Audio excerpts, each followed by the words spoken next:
রিমার বিয়ে হয়েছে 25 দিন হলো। আজ সকালে কিচেনে গিয়ে রিমা শাহেদের জন্য নাস্তা তৈরি করছিল। হঠাৎ কিচেনে শব্দ হয়। রিমার শাশুড়ি রাহেলা বেগম দৌড়ে রান্নাঘরে গিয়ে চিৎকার করে শাহেদকে ডেকে বলল, এই শাহেদ, তোর বউয়ের কি হলো দেখ। হঠাৎ মাথা ঘুরে পড়ল কেন? শাহেদ দৌড়ে এসে রিমাকে উঠানোর চেষ্টা করতে লাগলো। রিমার যা মর্জিনা এসে শাহেদকে বলল, মেজো ভাই, আগে রিমার মুখে পানি ছিটা দেন, দেখবেন জ্ঞান ফিরে আসবে। শাহেদ তাড়াতাড়ি গ্লাসে করে পানি নিয়ে রিমার মুখে ছিটিয়ে দেওয়ার সাথে সাথে ওর জ্ঞান ফিরে আসলো। তারপর শাহেদ ওকে ধরে রুমে নিয়ে শুয়ে দিল। অফিসের দেরি হয়ে যাচ্ছে। ঘড়ির দিকে তাকিয়ে দেখলো 7:30 বাজে। এ সময় শেওড়াপাড়ায় প্রচণ্ড জ্যাম হয়। আজকে অফিসে যেতে শাহেদের 10টা বেজে যাবে। অগত্যা নাস্তা না করেই শাহেদ অফিসে রওনা হলো। রিমার খুব বমি বমি লাগছে। রিমা ওয়াশরুমে গিয়ে হরহর করে বেসিনে বমি করলো। বমির শব্দে মর্জিনা এসে রিমাকে দেখে গিয়ে ওর শাশুড়ি মাকে বলল, মা, রিমা তো দেখি বমিও করছে। ওর তো বিয়ে হয়েছে কেবল 25 দিন, এত তাড়াতাড়ি কনসিভ করলো কেমনে? তুমি শিওর মর্জিনা ও বাচ্চা কনসিভ করছে? হ্যাঁ মা, আমি শতভাগ নিশ্চিত ও প্রেগনেন্ট। আমি তখনই শাহেদরে বলেছিলাম, এই মেয়েটারে তুই বিয়ে করিস না। যার চরিত্রে একবার দোষ লেগে যায় সে কি কখনো ভালো হয়? কার বীজ পেটে করে নিয়ে এসে আমার শাহেদের ঘাড়ে চেপে বসেছে কে জানে। আমার ছেলেটাকে সাদাসিধে পেয়ে ওর বাপ সুন্দর করে ওর কাছে গছিয়ে দিল। ছেলে যে আমার কি দেখে মজে গেল আমি বুঝলাম না। আজ আসুক, শাহেদ ওকে বলবো, এই বাচ্চা তুই আবর্ষণ করে ফেলে দিয়ে আয়, আর নয়তো ওকে ওর বাপ মার কাছে দিয়ে আয়।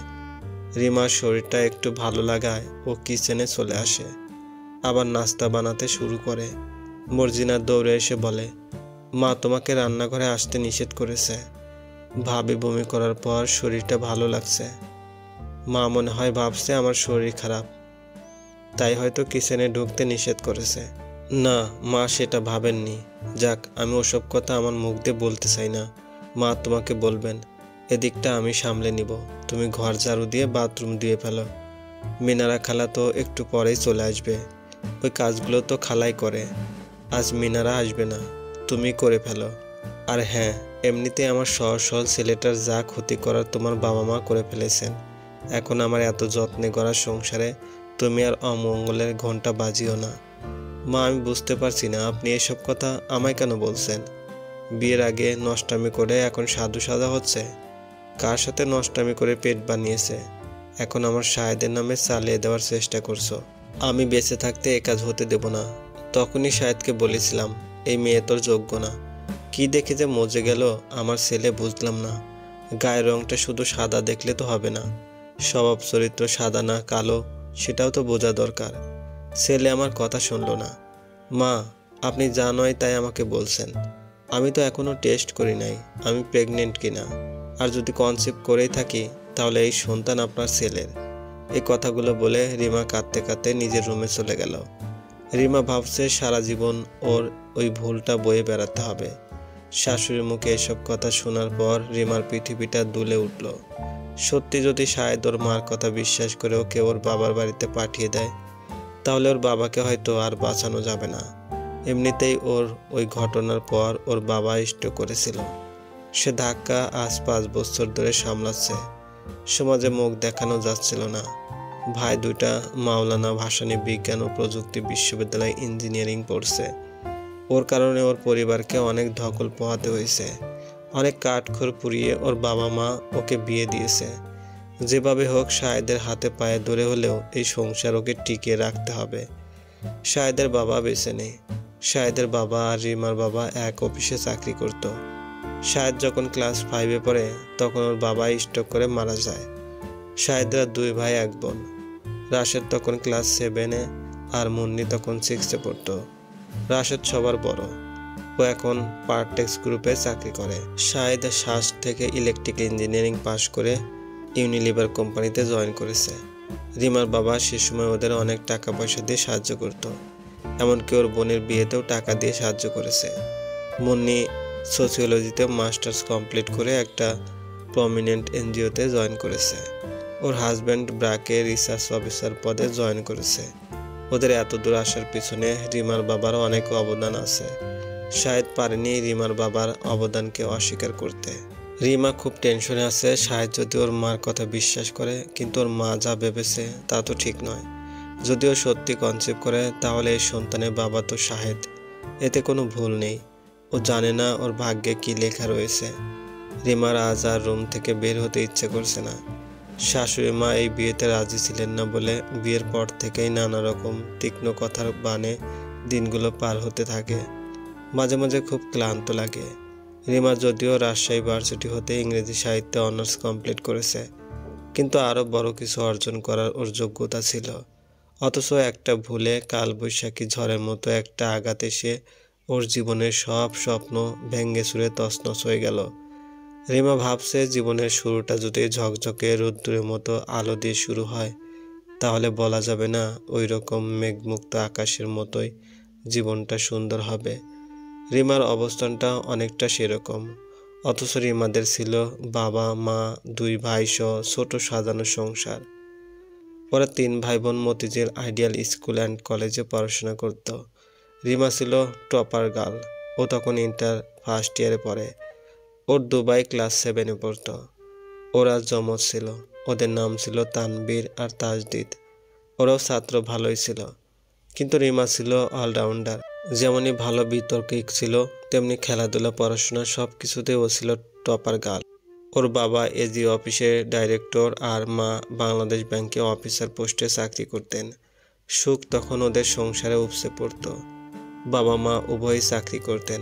ওদের বাসায় ওর এক দূর সম্পর্কের ফুপু রিমাদের দেখাশোনা করার জন্য থাকতো। উনি ডিভোর্সে ছিলেন। রিমার বাবা মা ওর ফুপুর উপর সংসারের দায়ভার চাপিয়ে খুব নিশ্চিন্তে ছিলেন। রিমা মাঝে মাঝে বিশ্ব সাহিত্য কেন্দ্রের লাইব্রেরিতে যেত। ওখানে জুনায়েদের সাথে রিমার পরিচয় হয়।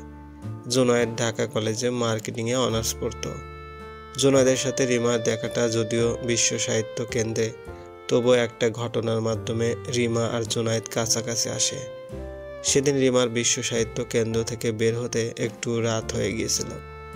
পথে কিছু ছেলে ওকে খুব ডিস্টার্ব করছিল, বিশ্রী ভাষায় টিজ করছিল। এমন সময় সিনেমার নায়কের মতো কোত্থেকে জুনায়েদের উদয় হলো। ওর প্রায় 6 ফিট লম্বা, মেদহীন, বলিষ্ঠ গঠন দেখলে ক্যাডার ক্যাডার মনে হয়। ওর সামনে আসতে ছেলেগুলো ভয় পেয়ে চলে যাওয়ার জন্য উদ্যত হলো। তারপরও জুনায়েদ ছেলেগুলোকে ডেকে শাসিয়ে দিল। ঢাকা কলেজে পড়ার সুবাদে ও তখন হালকাভাবে রাজনীতির সাথে যুক্ত ছিল। ছেলেগুলো রিমার বয়সী ছিল, তাই ওরাও ভয় পেয়ে চলে গেল। এরপর থেকে রিমাকে ওরা আর ডিস্টার্ব করেনি। রিমা সেদিন মুগ্ধতার আবেশ ছড়িয়ে জুনায়েদকে দেখেছিল। তারপর থেকে রাত হলেই জুনায়েদ ওকে বাসায় পৌঁছে দিত। মাঝে মাঝে রিমা ইচ্ছে করে রাত করত যাতে জুনায়েদ ওকে পৌঁছে দেয়। রিমা যে জুনায়েদের প্রতি আস্তে আস্তে দুর্বল হচ্ছিল, জুনায়েদ এটা ঠিক বুঝত। আজ রিমার মনে হয় সেদিন জুনায়েদও রিমার দুর্বলতার সদ্ব্যবহার করেছে।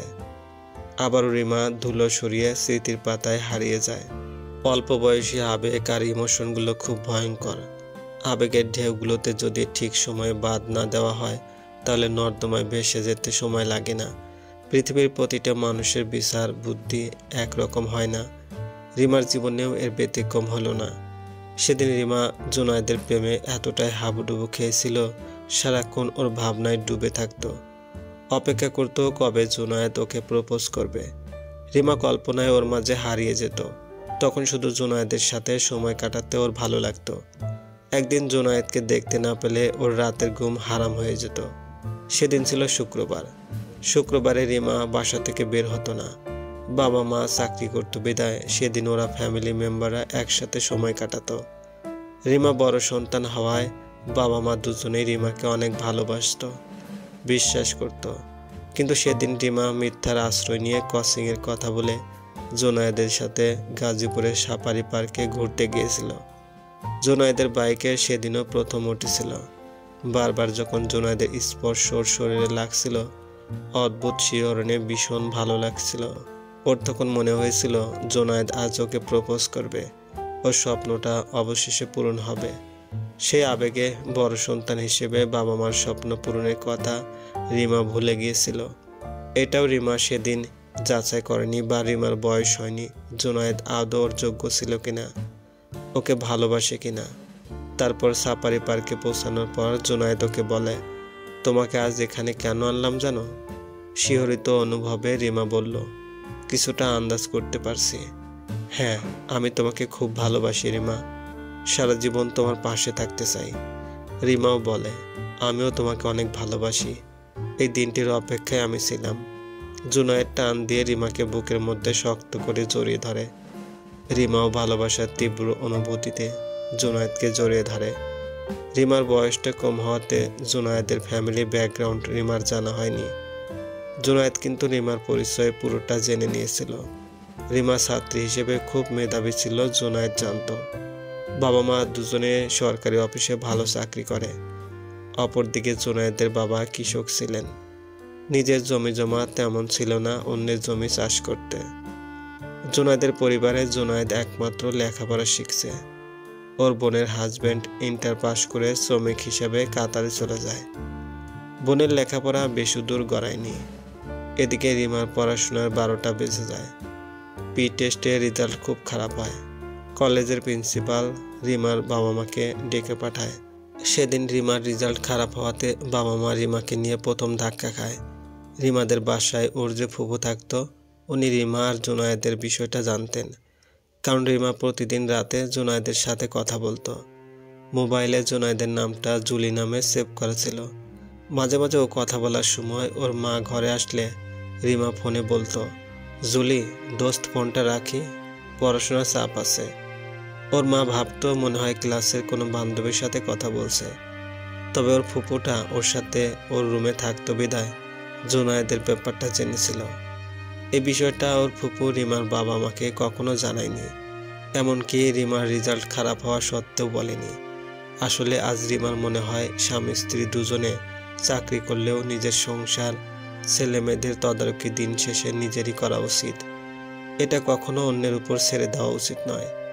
প্রিন্সিপাল রিমার বাবা মাকে ডেকে নিয়ে বলে, এত ব্রিলিয়ান্ট একটা মেয়ে সে পি টেস্টে ফেল করলো। ও আগের মতো পড়াশোনায় মনোযোগী নাই। আপনাদের একটু খোঁজ নেওয়া দরকার ও কোনো বাজে সঙ্গদোষে পড়েছে কিনা। রিমার বাবা একটু বড় গলায় বলল, রিমা আমার সেরকম মেয়েই নয়। রেজাল্টও খারাপ করেছে বটে, তবে আপনাদেরও এর পিছনে কিছু দায় থেকে যায়। যাই হোক, আমি আমার মেয়ের দিকে সতর্ক দৃষ্টি রাখব। প্রিন্সিপাল আবারও বলল, 24 ঘন্টার মধ্যে আপনার মেয়ে আমাদের কাছে মাত্র 6 ঘন্টা থাকে, বাকি সময়টা আপনাদের কাছে। সুতরাং সন্তানের সব কিছু আদ্যপান্ত আপনাদের জানা উচিত। আর সর্বোপরি নিজের সন্তানের দায়ভার নিজেকেই বহন করা দরকার। কারণ সন্তানের ক্ষতি হলে আপনার সবচেয়ে বেশি ক্ষতি হবে। আমার উচিত ছিল আপনাকে ইনফর্ম করা। আমি আমার দায়িত্ব থেকে করেছি। বাসায় এসে রিমার মা রেগে গিয়ে ওকে বলল, যদি ভালো করে পড়াশোনা করতে না পারো তাহলে আমাকে জানিয়ে দিও, তোমাকে বিয়ে দিয়ে দিব। পরের বাড়িতে জিগিরি করে ভাত খেও। আমি আমার ছেলে দুটোকে মানুষের মতো মানুষ করে গড়ে তুলব। রিমা ওর বাবার খুব ভক্ত ছিল, তাই বাবার কাছে গিয়ে সরি হলো। আর ওর বাবাকে কথা দিল ও খুব ভালো করে লেখাপড়া করবে। রিমা ওর কথা রেখেছিল। পরীক্ষার সময়ও জুনায়েদের সাথে দেখা সাক্ষাৎ করা বন্ধ করে দেয়। যদিও রিমার খুব মন খারাপ হতো, তারপরেও ভালো রেজাল্ট করার স্বার্থে নিজেকে সামলে নিত। এদিকে রিমার সাথে দেখা না হওয়ায় জুনায়েদ ওদের বাসার কাছে এসে মাঝে মাঝে ঘুরঘুর করত। রিমার রুমের জানালার দিকে তাকিয়ে থাকতো। রিমা বারান্দায় এসে ওর সাথে দেখা দিত, যার কারণে জুনায়েদ একদিন ওর বাবার সামনে পড়ে যায়। রিমার বাবা ওকে প্রচণ্ড অপমান করে বলে, তোমাকে যদি কখনো এই মহল্লায় দেখি তাহলে একজন ইপটিজার হিসেবে পুলিশে দেব। রিমাকে ওর বাবা শাসিয়ে দেয়, কিন্তু জুনায়েদ এতে মনে মনে ক্ষিপ্ত হয়। ও এটা ঠিক বুঝেছে রিমার বাবা স্বেচ্ছায় রিমাকে কখনো ওর সাথে বিয়ে দিবে না। যাই হোক, রিমা গোল্ডেন জিপিএ পেয়ে এইচএসসি পাশ করে। রিমার বাবা মা আনন্দে আত্মহারা হয়। এর মাঝে রিমা মেডিকেল কোচিংয়ে ভর্তি হয়। ওর বাবা মা সরল মনে ভাবে মেয়ে তাদের সঠিক ফর্মে ফিরে এসেছে। বাস্তবতা ছিল সম্পূর্ণ ভিন্ন।